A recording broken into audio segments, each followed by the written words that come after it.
Buenas noches. Hoy vamos a analizar la reparación integral desde cuatro perspectivas: los daños materiales, los daños inmateriales, las medidas de reparación simbólica y la reparación frente a violaciones de derechos humanos. Para comenzar, quisiera plantear una pregunta. ¿Hacer justicia significa solamente sancionar a quien cometió una infracción? Desde la perspectiva de la víctima, evidentemente no.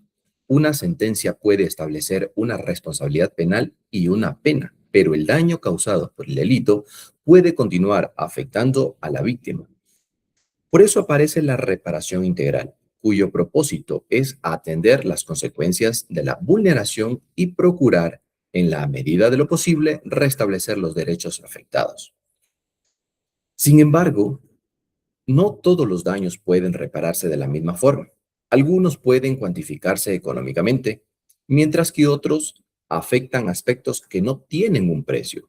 Precisamente sobre esa primera diferencia vamos a desarrollar nuestro análisis. Comencemos con los daños materiales. Estos comprenden aquellas consecuencias de la infracción que tienen contenido económico y que, por lo tanto, pueden ser cuantificadas. Pensemos en un ejemplo sencillo. Una persona es víctima de una infracción y, como consecuencia directa de ella, pierde un bien, debe asumir determinados gastos y deja de percibir ingresos. En estos casos existe una afectación económica concreta que debe ser considerada al momento de establecer la reparación. Aquí la indemnización cumple una función importante porque busca compensar económicamente los perjuicios ocasionados. Pero debemos tener cuidado con algo. Reparación integral e indemnización no son sinónimos. La compensación económica constituye solamente uno de los mecanismos mediante los cuales se puede reparar o reparecerse a una víctima. El problema surgiría si pensamos que entregar determinada cantidad de dinero automáticamente elimina todas las consecuencias producidas por el delito. Y justamente aquí aparece una segunda dimensión del problema. Hay afectaciones que no podemos medir simplemente en dólares. Anderson, ¿qué sucede entonces cuando el daño sufrido por la víctima no puede cuantificarse económicamente? Pues bien, precisamente en este momento hablamos de los daños inmateriales.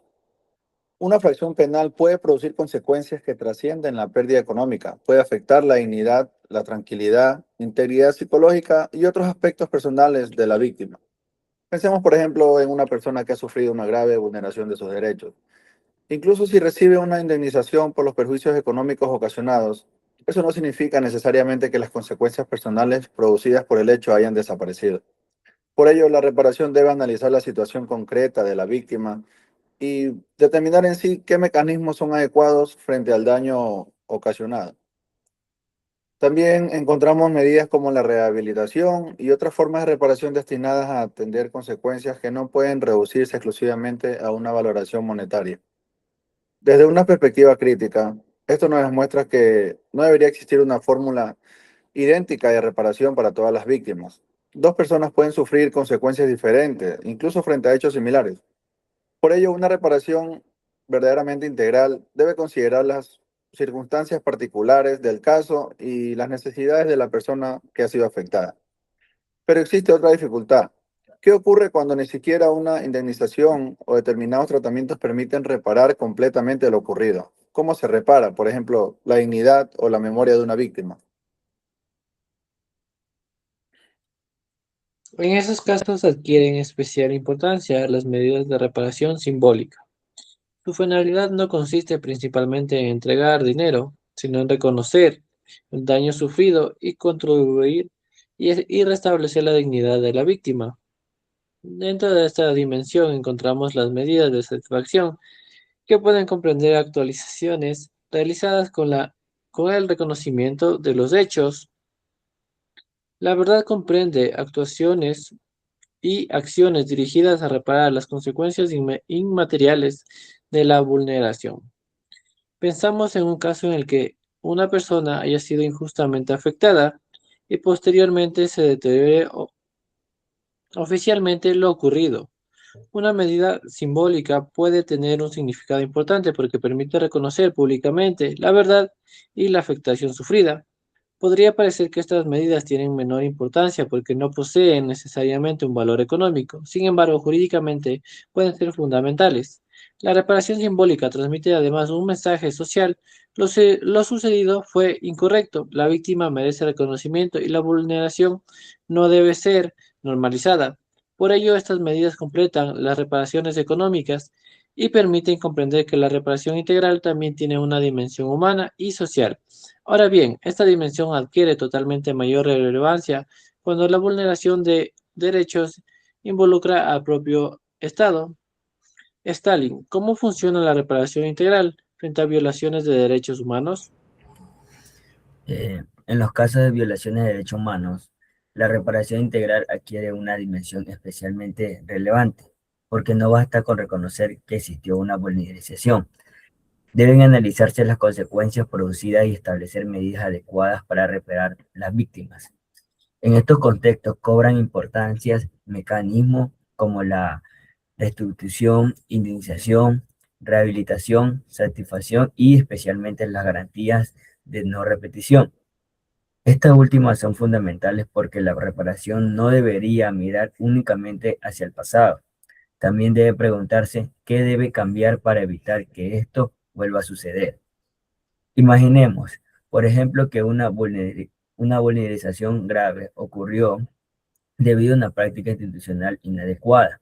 Si únicamente se indemniza a la víctima, pero esa práctica continúa funcionando exactamente igual, existe el riesgo de que otras personas sufran posteriormente la misma vulneración.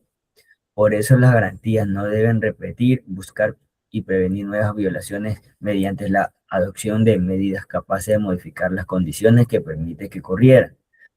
Desde esta perspectiva, reparar íntegramente no significa solamente compensar las consecuencias del pasado, también implica generar condiciones para proteger el derecho en el futuro.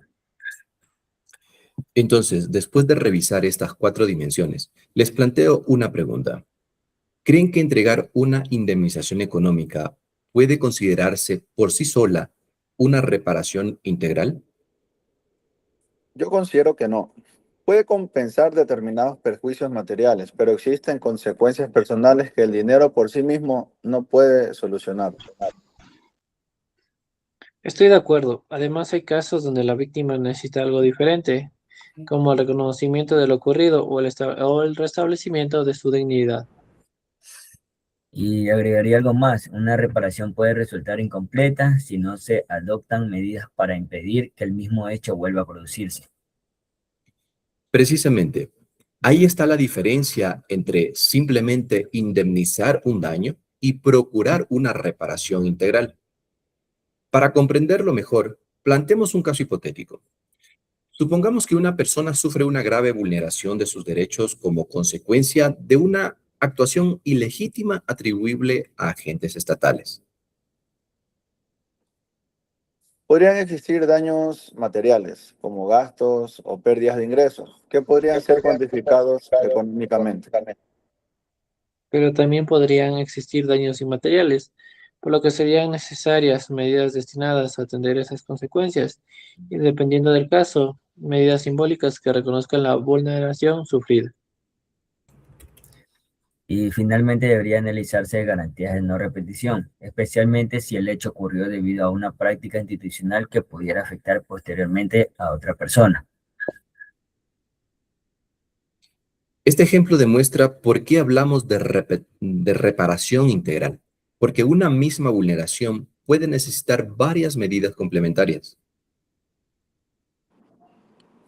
Como hemos analizado, reparar integralmente implica reconocer que las consecuencias de una infracción pueden ser materiales e inmateriales.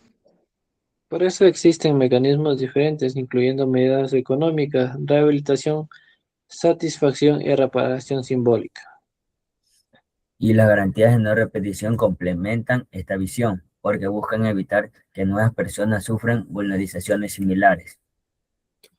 Como conclusión, consideremos que uno de los principales avances de la reparación integral consiste en colocar nuevamente a la víctima en el centro de la respuesta jurídica. La justicia penal no debería evaluarse únicamente por la pena impuesta al responsable, sino también por su capacidad de reconocer el daño, proteger los derechos afectados y proporcionar una respuesta adecuada a las consecuencias de la infracción. Definitivamente, sancionar al responsable forma parte de la justicia. Reparar a la víctima es otra. Muchísimas gracias.